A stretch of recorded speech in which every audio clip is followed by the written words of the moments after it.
Welcome to the Oil and Gas Sales and Marketing Podcast, where every week your hosts Mark LaCour and Matt Bertram share proven strategies and real-world tactics to help you connect with customers and close more deals. Let's do this. Howdy, welcome back to another episode of the Oil and Gas Sales and Marketing Show by OGGN. EWR Digital is now officially sponsoring the show. We are here at the Sell Well conference, and I have a friend of mine that has been on the podcast before, Michael Privé. Michael, welcome back to the show. Thank you for having me. Well, how have you liked Sell Well so far? I like the conference and seeing some faces that I haven't seen for a while, but also learn many things during yesterday's discussions and from the people in the conference. I think it's been great. And there's scientific data around coaching on how it helps people improve and change.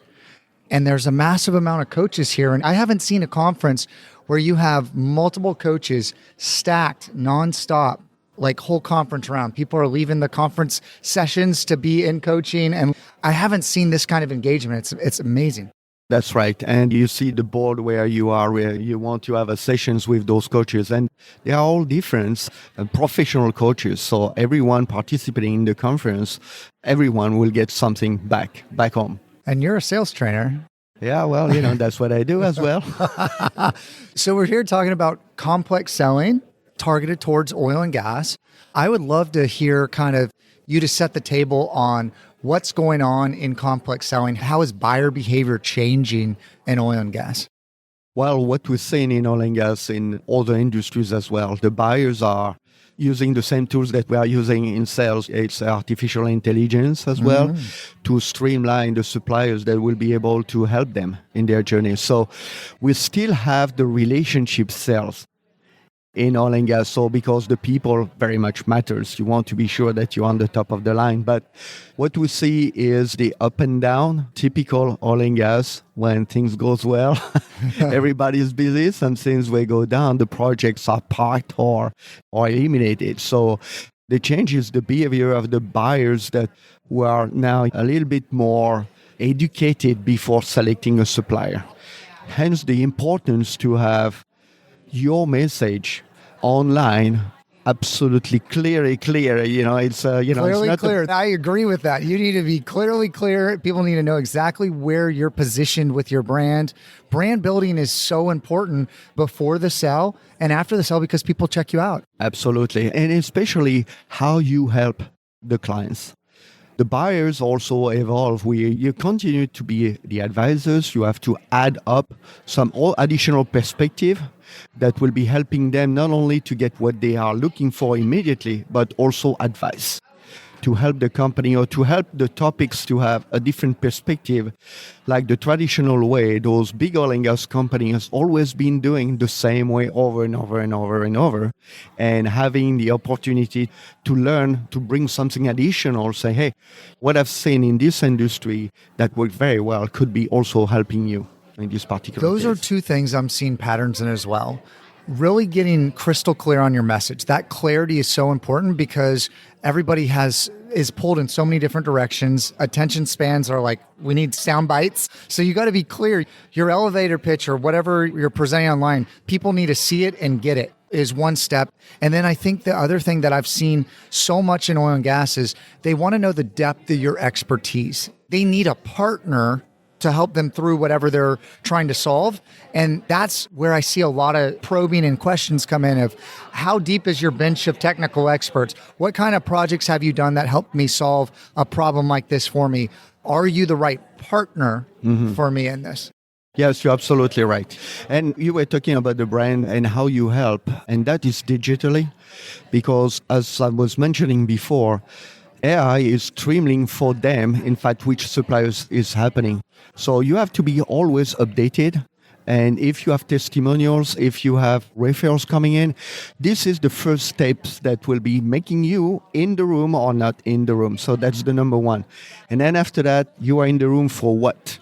And that is the additional things that makes you different if you are able to advise your customers from different perspective. Innovation, if you sell a technical product that will make a successful.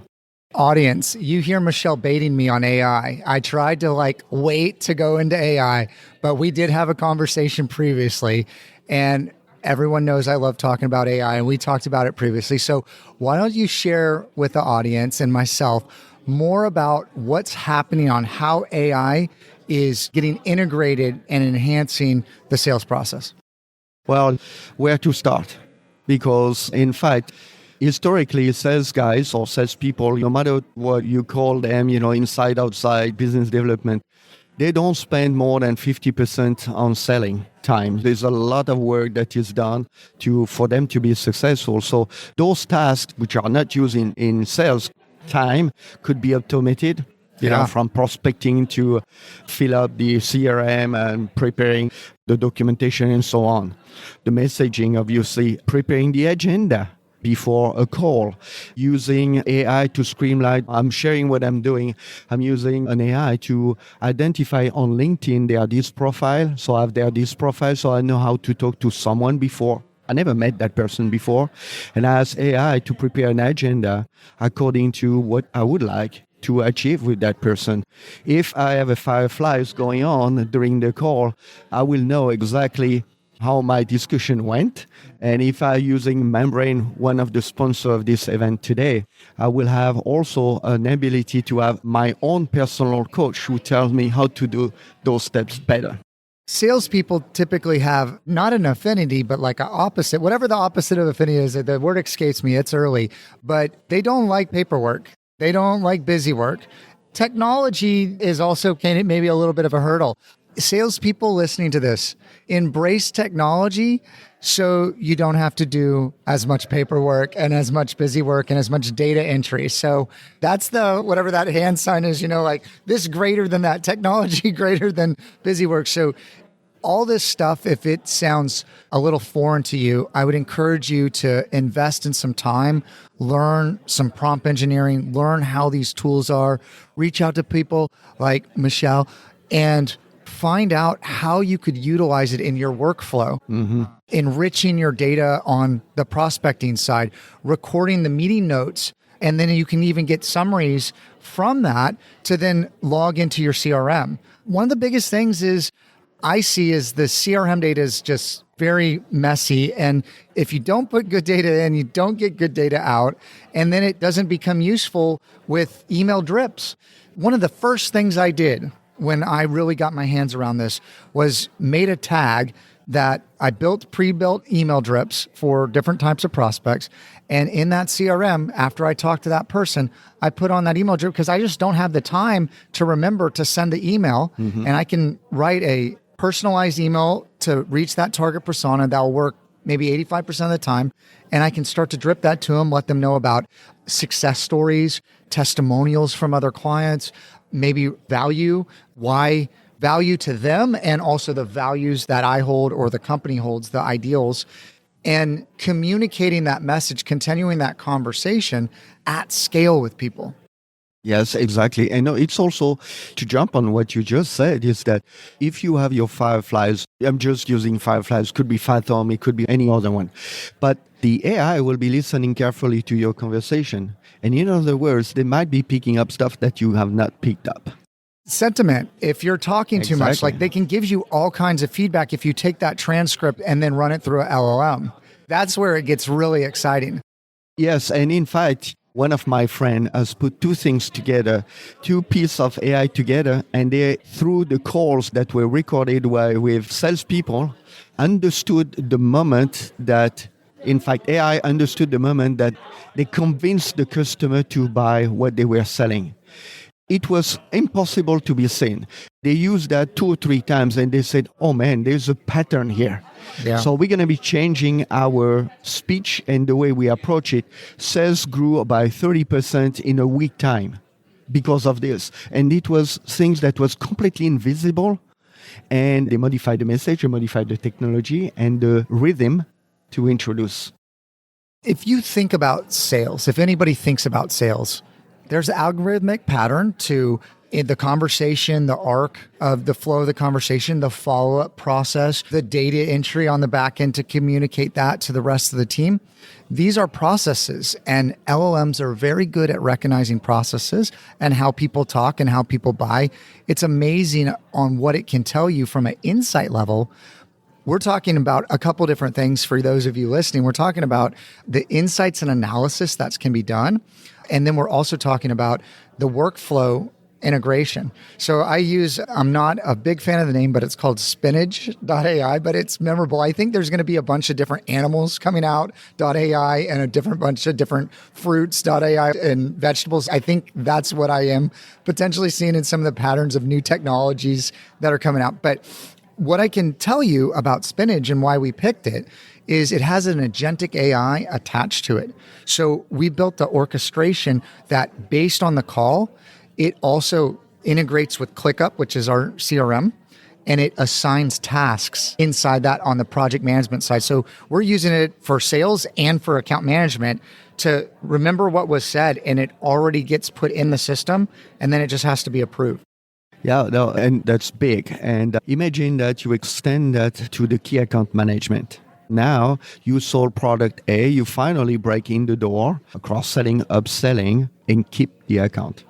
Because there's no attrition is what hitting many companies there, and because we keep forgetting that selling starts with the branding, then marketing, then sales, then customer service. The customer service role, making sure that you have the loyalty. That's where a lot of it stops, and looking at that attrition and saying, okay, what can we do to reduce that? Oh yeah, and that was really the issue for me is, okay, I'm involved maybe on the strategy on the front end with clients, but it gets handed off to account managers that are managing it.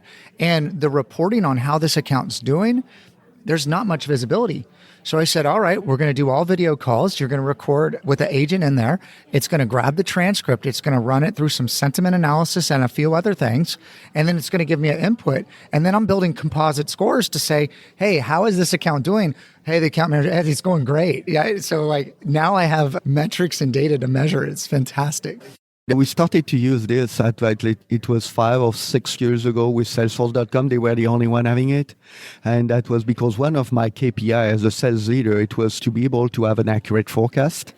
The only way we had that is 80%, 50% chance that we're going to get the business. When we started to use the AI, we started to read the email, to read the cadence and everything's there. It was plenty of BS that was in there. It was a sentiment that I'm going to get that order, but when will you get the order? And in fact, that helped us to streamline. This is for big company. I didn't think about that. Yeah. To streamline, in fact, when will you be closing? Because it's difficult when you read an email, the AI at the time, and it's of course is working now, reading the content and the cadence, the way that the buyer or the influencers are responding back to you. It will see that are they ready to buy or not. So sales managers, this is something I haven't thought about. I have Claude integrated with my email and some documents and stuff like that. I've been using it for personal recall. Now I've been using the agents to listen into the calls to hear what the conversation is. Why not? It's perfect, makes perfect sense to extend it to the emails, because now you can have it hooked into the emails. You can feed it in the instructions to tell you impact, and it can tie it to the deal flow and tell you based on the email exchanges, what is the sentiment and what is the conversation going on?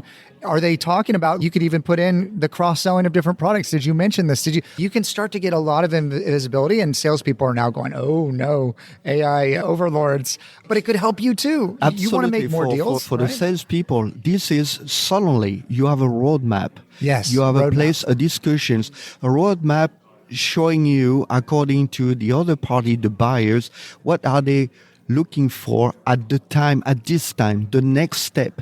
And you have to respect that, because obviously if you try to go too fast, too far, you might run the relationship, you run out the relationship that you start to build. And this is respect. There's out of sales acceleration, or no, it was range training. The statistics is that more than 80% of the buyers are telling the sellers, you don't listen.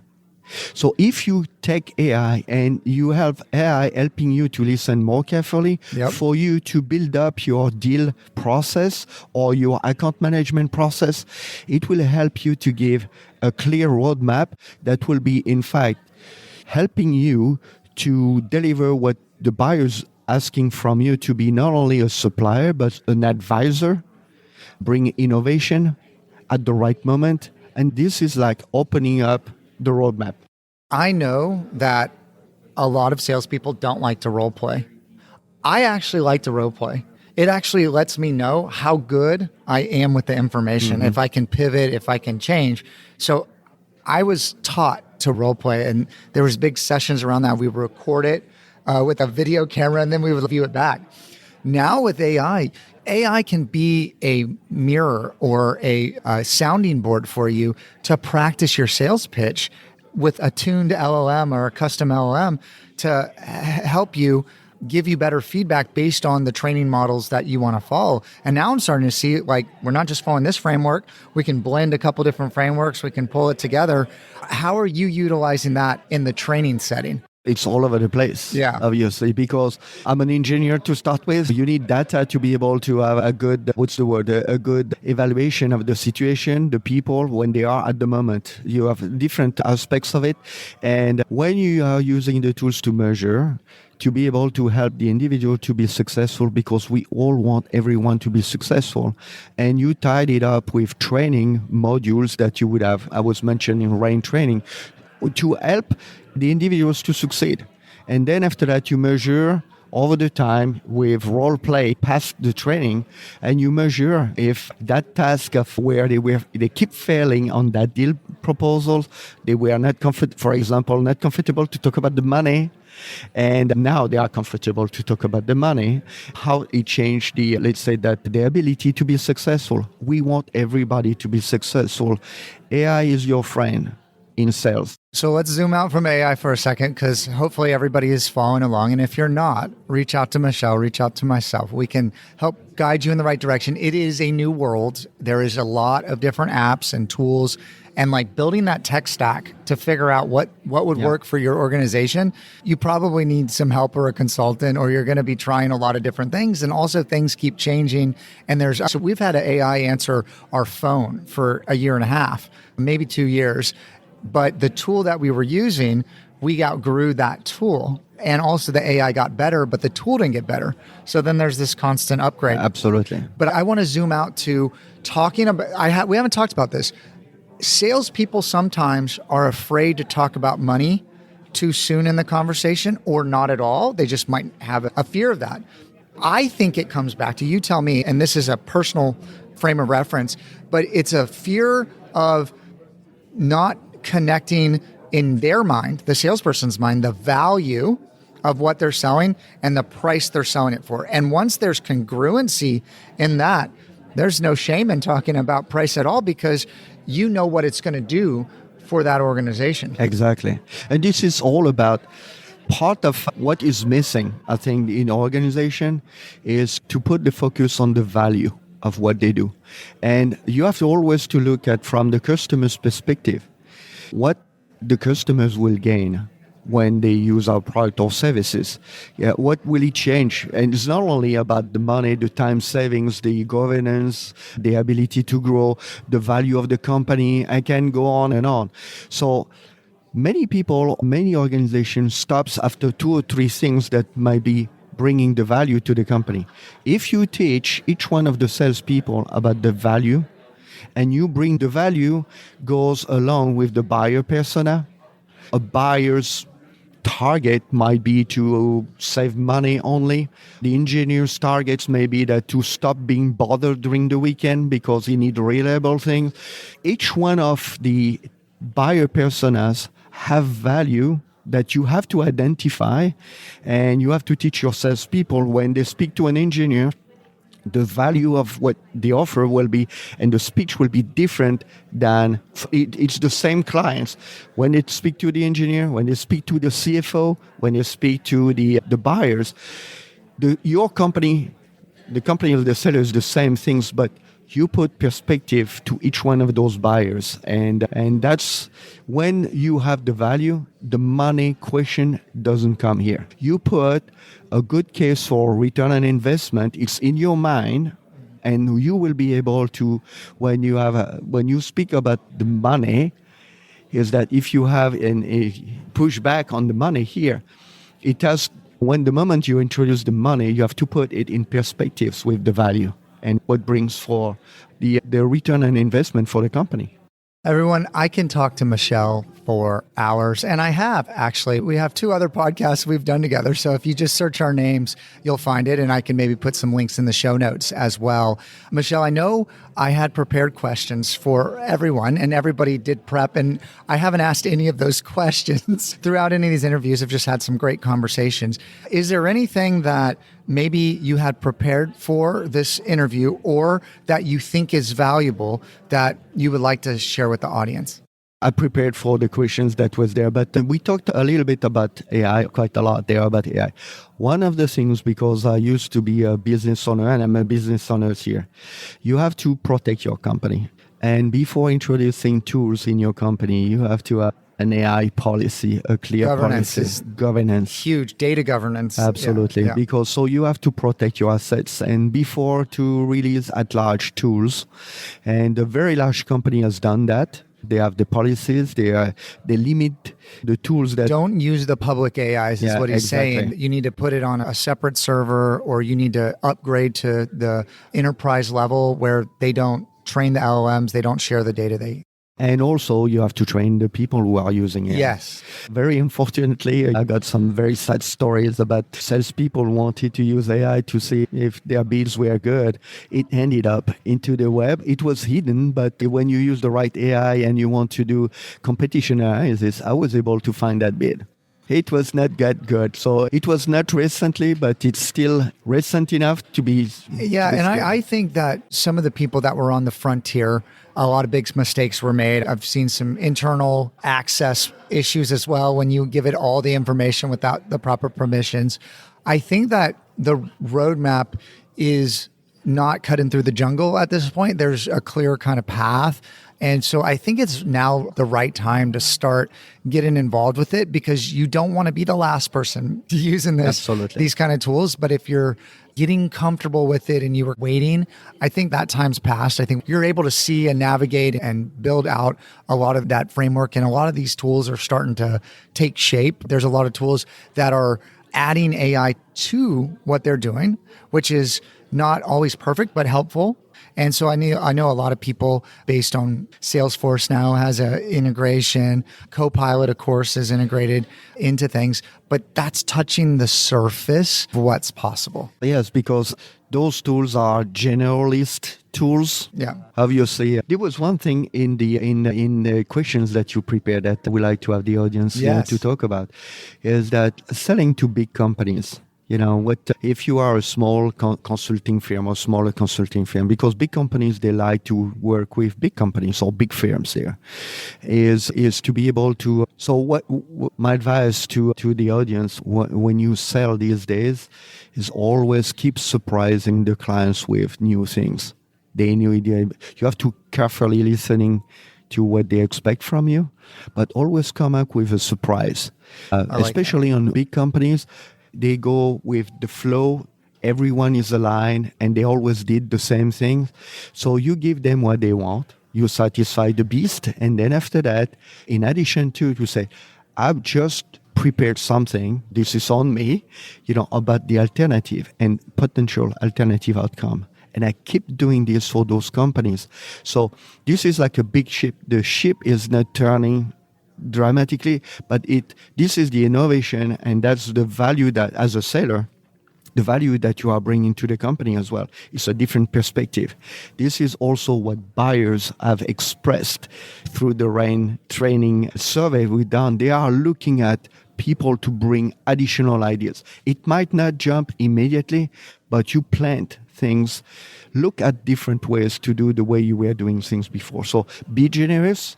Not give only what they have been asked you to do this. Be generous. Surprise them with alternative way to do this, and it might not be interesting to them or not, but they will be recognizing the effort and the willingness for you to help them to get better. If I think about when we've landed clients, like big clients, there was always a delightful surprise that we did, but it's not built into our workflow. Building it into your workflow of come up with some interesting perspective or go over the top in some way to delightfully surprise. I think that's the term that's used to do that really can make a difference. That's awesome.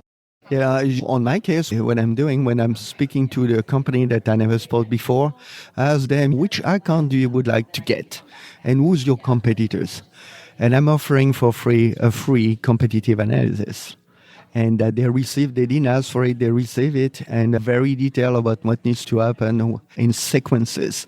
And that makes a massive difference in terms of the confidence building between the target, the prospect, and me. Michel, we got to get out of here. I would love to hear LinkedIn tip or fail of the week, as well as the best way to follow you and get in contact with you. The best way to follow me, to get in contact, is LinkedIn. Yeah. And the failure, I'm sure that everybody, is that you prepare a post and you can hear from my voice, I'm not English and my grammar is not the best one, and I use wrong word in the posting, and everybody's saying this is a failure. What I've also helped my referral partners when I believe that what they do on LinkedIn should be changed a little bit. I tell them because they are good friends, and the success was are using themes that are, when I'm posting, try to be the most relevant. It's not about me, it's about them, the people, or what I heard from the market, and that I found quite insightful. I'll have to share my own fail recently. I forgot to hit submit on the post. So I'll build the post and then I forget to hit submit when it's a timely post. And then I miss the event and I'm like, should I post that or not? I put in some work to put this together. Just with podcasts, sometimes you have to make sure you're hitting record. Yeah. So I look at it a few times. So those kind of things. So Michel, thanks so much for coming on. You're welcome. It's always a pleasure to talk to you and to be on the OGGN podcast and say good hi to our friend Mark. Yeah. Absolutely. Everyone, remember, make a difference, not a sale. Thanks for listening to OGGN, the world's largest and most listened to podcast network for the oil and energy industry. If you like this show, leave us a review and then go to OGGN.com to learn about all our other shows. And don't forget to sign up for our weekly newsletter. This show has been a production of the Oil and Gas Global Network.